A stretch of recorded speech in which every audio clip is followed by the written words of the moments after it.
What's going on, people? It's your man Mel back again. Saving by the numbers, week 11. Here we are. Here we are. It takes a lot of discipline to save money, even a small amount. What's even more challenging is not to touch the money when you have it earmarked for something else, i.e., vacation or medical bills, new shoes, etc. I think it's more important, for things, to be realistic about what you can and can't save. While it's important to have something for rainy days, you know, um, I do understand that people, do have that temptation, to want to go out there, and buy stuff, impulse buying and things like that. But I'll get back to that in a second. I'm doing it a little bit different now because, it's probably easier for me to do the audio with my schedule and, other responsibilities that I got to take care of. You can still look for this, I guess, now audio recording, maybe 10 a.m. in the morning. It'll probably be there as some people wake up or whatever time zone that you're in, but for the most part, I just wanted to keep it going. I just wanted to be able to, put something out there and let people know to encourage them, to save money because I still have my money here with me. I do have my $10, for this week, for the Friday, in March, $10 Fridays and stuff like that. So this is basically me, just doing it in audio form because, basically I just want you to be encouraged. Like somebody said, I don't have to show the money on camera for you to be encouraged to save. And that's the biggest thing for you to have, it in your mind to save up money. I stopped counting how much I'm actually saving, but I'll get to the point once I'm at the end, I'll bring the money from the secret location and let you know how much money I actually have. But for those people that have been, counting along with me, it's been $12 for January, it's been $11 for February, and it's $10 for March, So we're in week 11, of the Saving by the Numbers, the Savers Club 2019. You know, like I said, I just want people to understand that, it's not hard to save money. You just got to put yourself in the mindset. You just got to be realistic about what you can and can't save, based upon, the income that you make and stuff like that. If you have the money to save, then, kudos to you, and I, encourage you to save 20 to 30% of your income if you make, enough money to put something to the side. But if you're somebody like myself, or folks that's on fixed incomes, or you don't have a whole lot of money, you do want to start small. You want to start in a place where it's economical and it makes sense. You don't want to put yourself out the way. You want to be able to take care of your bills first and any other responsibilities, food and transportation, clothing, utilities, stuff that needs to be taken care of. But whatever's left over for a reasonable amount, it doesn't have to be $10. It doesn't have to be $20. It could be $5. It could be $2. It could be $3. You can have change. You can put it to the side. It's not a problem, to put something to the side and say, hey, maybe, it's better for me, to just save this change until I'm at the point where I can actually start to begin to save dollars and put it to the side. So that's what I'm doing. I have my $10, this week. I don't want to, I guess you could, have to hear the money in the background or something like that. Just one $10 bill, and I just put it in like so into my safety, trusty place. It's not important where the money is being put because, like I said, I don't want any goons or, perpetrators trying to come get the money or people worried about anything like that. But this is more about, just trying to motivate people to save money just a little bit at a time. It's like compound interest, So I heard it said, wise man once said, the eighth wonder of the world is compound interest, So I'm just encouraging people to, do your thing, Don't be afraid, just, be realistic about yourself, about what you can and can't save. Just be realistic about, where you want to be. Like I said, we all have things that we want to do. Maybe you want to save up for a vacation. Maybe you have a surgery coming up.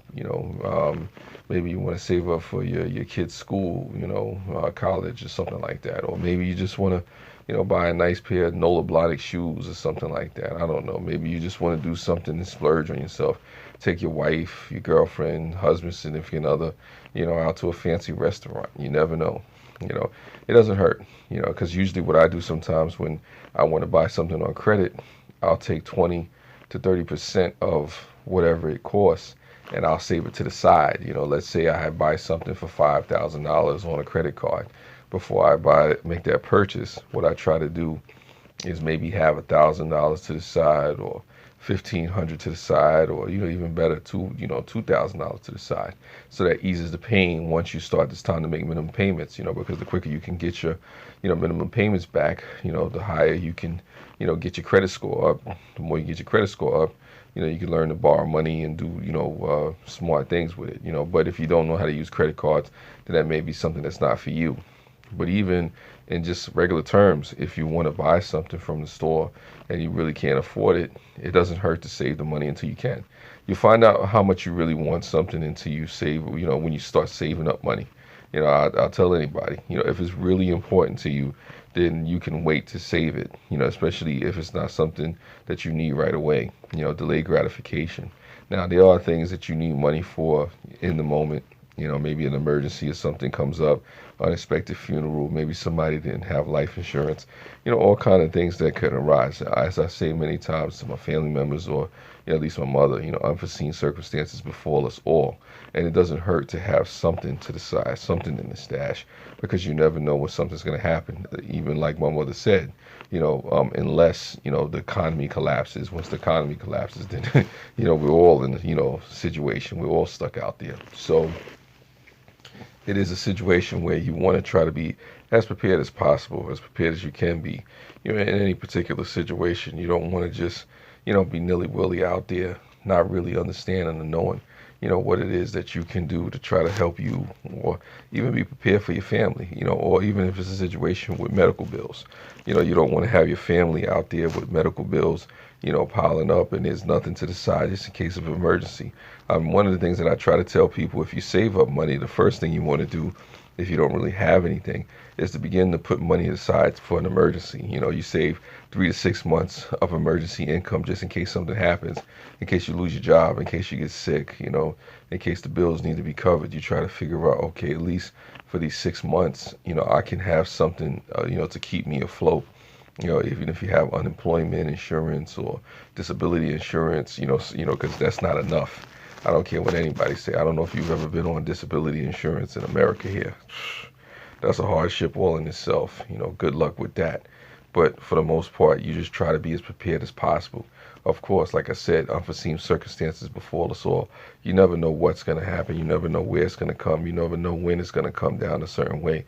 But you just try to prepare yourself, just in case, of an emergency. Like they say, the old saying goes, better safe than sorry, and saving money, can definitely help you, just because, like I said, it can ease the pain, of a financial burden that may be there, may or may not be there in the future. Or it could be something that you parlay and you learn to invest, and you put yourself in the mindset of actually, okay, going from saving money to learning how to allocate money and put it together to where you can actually do some things with it.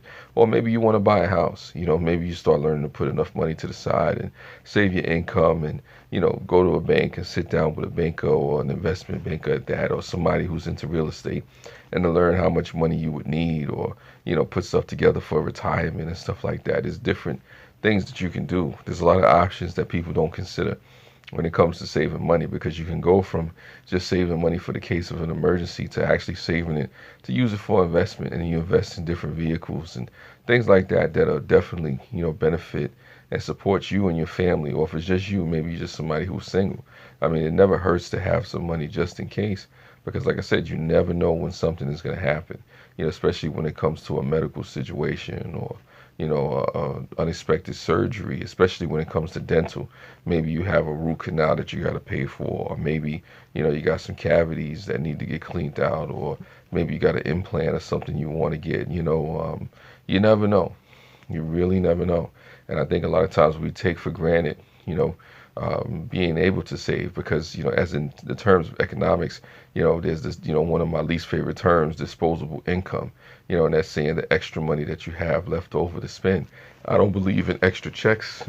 I don't believe in extra income, but there's those folks out there that, subscribe to that, kudos to them, but like I said, I think every check at some point could be used to pay off something, or used to invest in something. I don't believe in the whole, okay, I got a free check here and there's a free ride and it's a free lunch. No. I think all money should be used and allocated properly in a certain manner or way.